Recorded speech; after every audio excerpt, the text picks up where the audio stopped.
Caro, agora com análise, né, para entender exatamente tudo que significa essa situação de Daniel Vorcaro, quem pode se destacar com a rejeição da delação do Daniel Vorcaro, como por exemplo Paulo Henrique Costa, o ex-presidente do BRB. Vamos chamar o cientista político Márcio Coimbra, Márcio que é CEO da Casa Política, ex-diretor da Apex Brasil, está aqui com a gente para falar sobre isso, mas eu vou te perguntar até de Deolane, viu, ô Márcio? Porque é uma mistura aí de influenciadora com PCC, e a gente sabe que o PCC também já foi investigado aí pelo menos com monitoramento de autoridades políticas importantes. A gente vai chegar na política de alguma forma.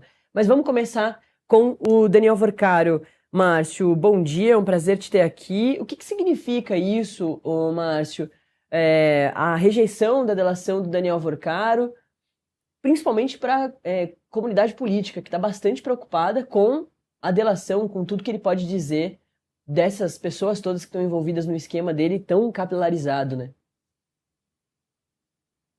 Bom dia, Natália. É uma satisfação estar aqui no Acorda Metrópolis mais uma vez conversando contigo e com toda a tua grande audiência.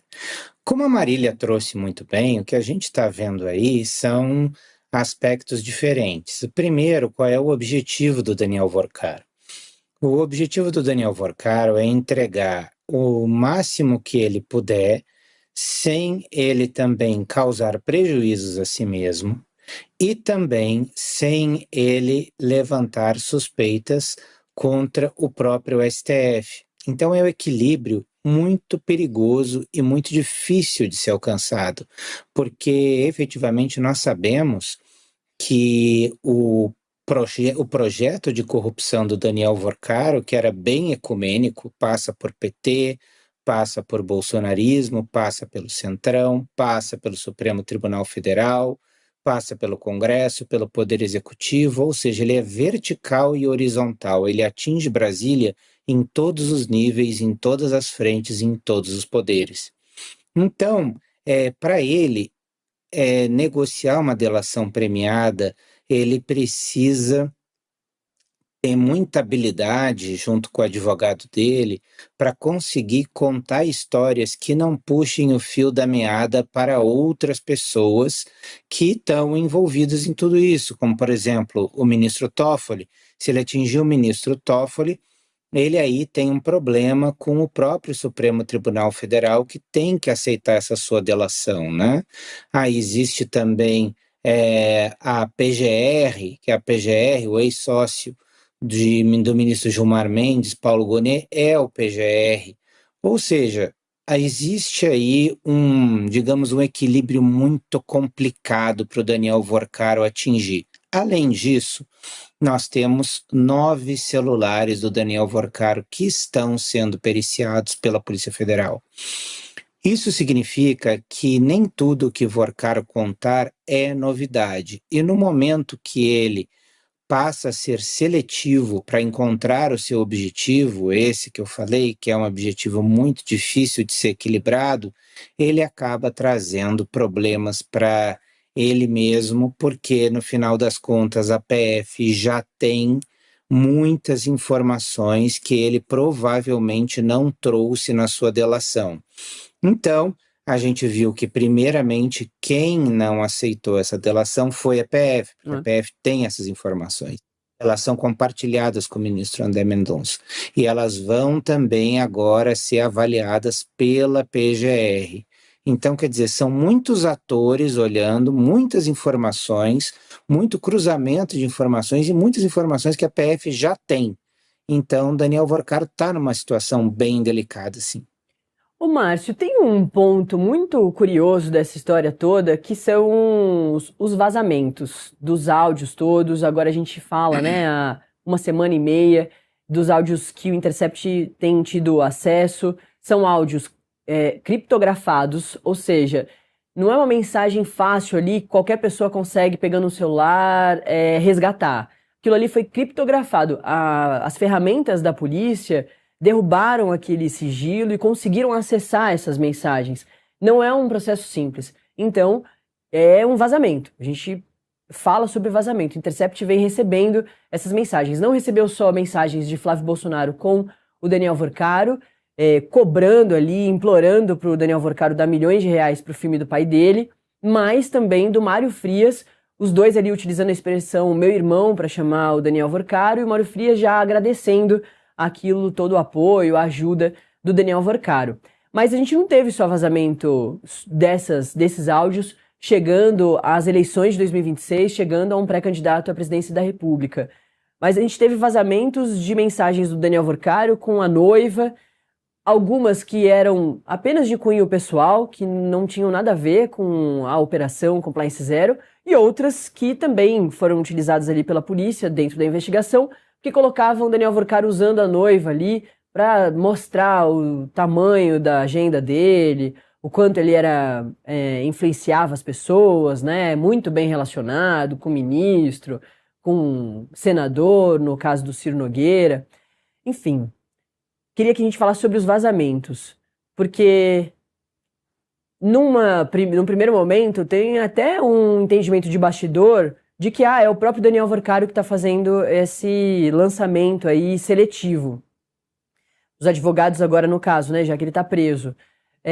Mas a quem interessa esses vazamentos? Afinal de contas, ele está sofrendo aí com a delação premiada dele, porque se ele não diz que tinha envolvimento com Ciro Nogueira, que tinha envolvimento com Flávio Bolsonaro na delação premiada dele, a polícia, como você disse, sabe que teve, porque está investigando. A polícia teve acesso a essas mensagens. E aí ele sofre mais tempo. Muito provavelmente, em algum momento, se não fizer uma delação premiada decente para a polícia e para a justiça, ele vai voltar para a penitenciária federal ou vai ser encaminhado para a Papuda. A que interessa esses vazamentos e por que é importante também da gente falar sobre eles, ô Márcio? Olha, Nath, vazamentos acontecem em qualquer tipo de investigação. Se a gente for voltar no tempo, na Lava Jato, na Castelo de Areia, na Satyagraha, todos os movimentos importantes de investigação, eles acabam passando por vazamento. E o vazamento sempre ele é seletivo, ele Uhum. atinge algum grupo ou algum movimento importante para alguém que é algum ator que está participando de todo o processo. O que eu quero dizer com isso? Que quando a gente estava falando lá da Lava Jato, a gente tinha vazamentos que eram, digamos, positivos para a Lava Jato. Por quê? Porque isso servia também como uma estratégia para eles conseguirem pressionar outras pessoas que iam delatar. Então, a gente tem primeiro aspecto que é esse. Pode ser uma estratégia da investigação fazer vazamentos seletivos para atingir algum objetivo. Esse é o ponto 1.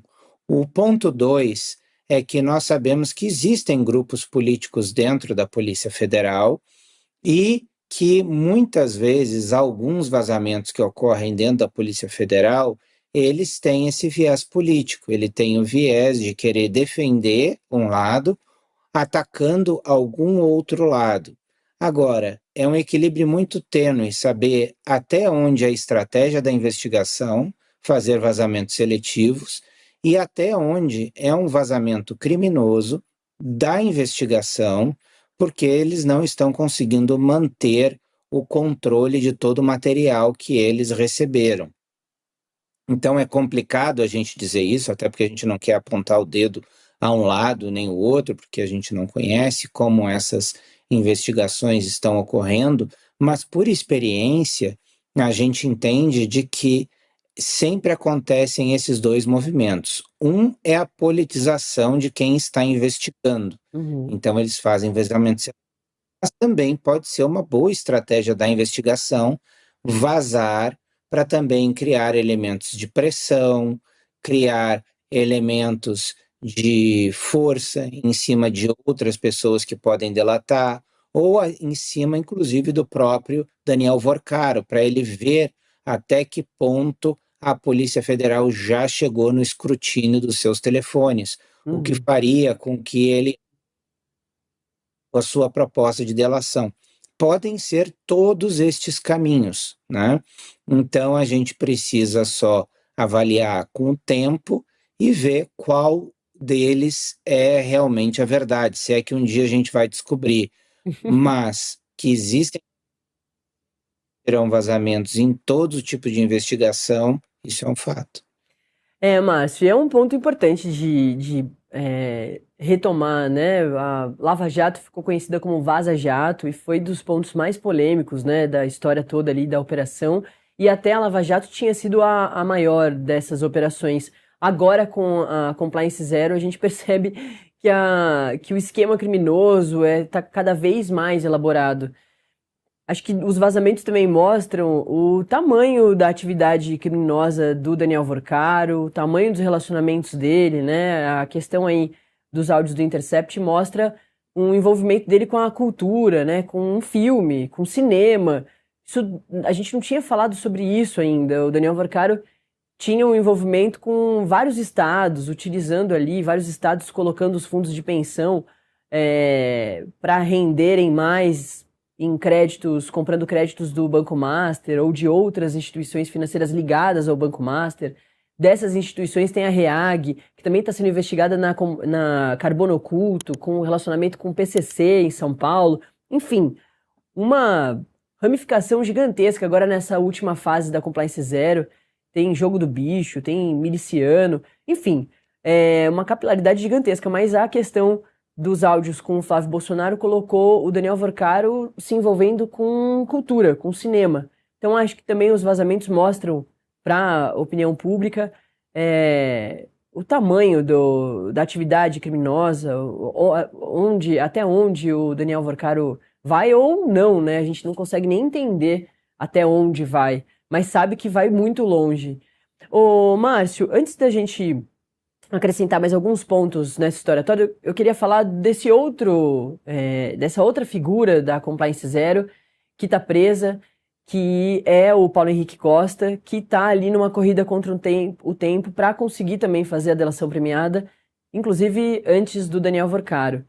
Ele fez a troca da defesa de novo, saiu um dos advogados que já tinham um histórico de negociar a delação premiada, e antes tinha o entendimento de, bom, a delação do Paulo Henrique Costa é muito importante, porque o BRB está bastante envolvido ali, é um braço importante ali do Banco Master, mas é uma delação apenas sobre o BRB.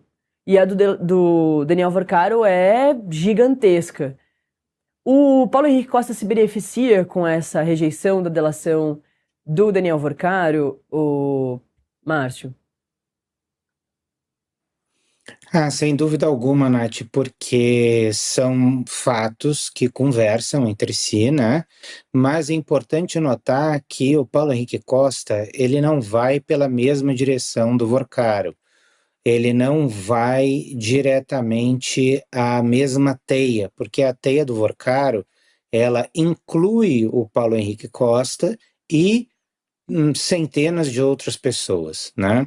E o Paulo Henrique Costa é uma pequena subteia de todo esse processo dele. O que o Paulo Henrique Costa pode acabar entregando são pessoas relativas ao governo do Distrito Federal, né?